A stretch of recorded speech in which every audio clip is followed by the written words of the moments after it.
আসসালামু আলাইকুম। রাতের সংবাদে সবাইকে স্বাগত।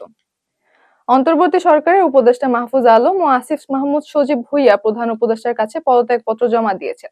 নির্বাচন কমিশনের তফসিল ঘোষণার সঙ্গে সঙ্গেই তাদের পদত্যাগ কার্যকর হবে। দুজনই জুলাই গণ অভ্যুত্থানে নেতৃত্ব দেওয়া ছাত্র প্রতিনিধিদের মধ্যে ছিলেন। প্রধান উপদেষ্টা তাদের অবদানের প্রশংসা করে ভবিষ্যৎ জীবনের সাফল্য কামনা করেছেন। সচিবালয়ের বিভিন্ন মন্ত্রণালয়ে ৩০০ থেকে ৪০০ নন ক্যাডার কর্মচারী বেতন ভাতার দাবি তুলতে অর্থ উপদেষ্টা ডক্টর সালেহ উদ্দিনকে দফতরে অবরুদ্ধ করে রাখেন। তারা ২০% ভাতা চালুর গ্যাজেট জারি না হওয়া পর্যন্ত অবস্থান কর্মসূচি চালিয়ে যাওয়ার ঘোষণা দেন।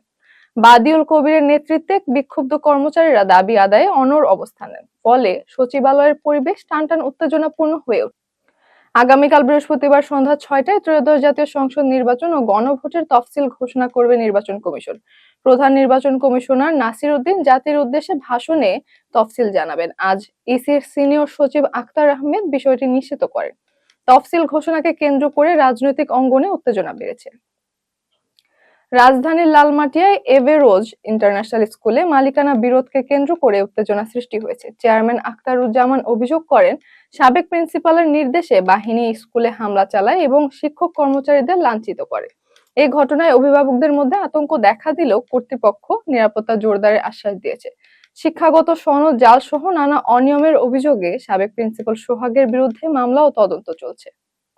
ব্রিটিশ হোম অফিস জানিয়েছে, আইএলটিএস পরীক্ষায় জালিয়াতি ও প্রযুক্তিগত ত্রুটির কারণে বাংলাদেশ সহ বিভিন্ন দেশের মোট প্রায় ৮০,০০০ পরীক্ষার্থীর ভিসা বাতিল করা হয়েছে।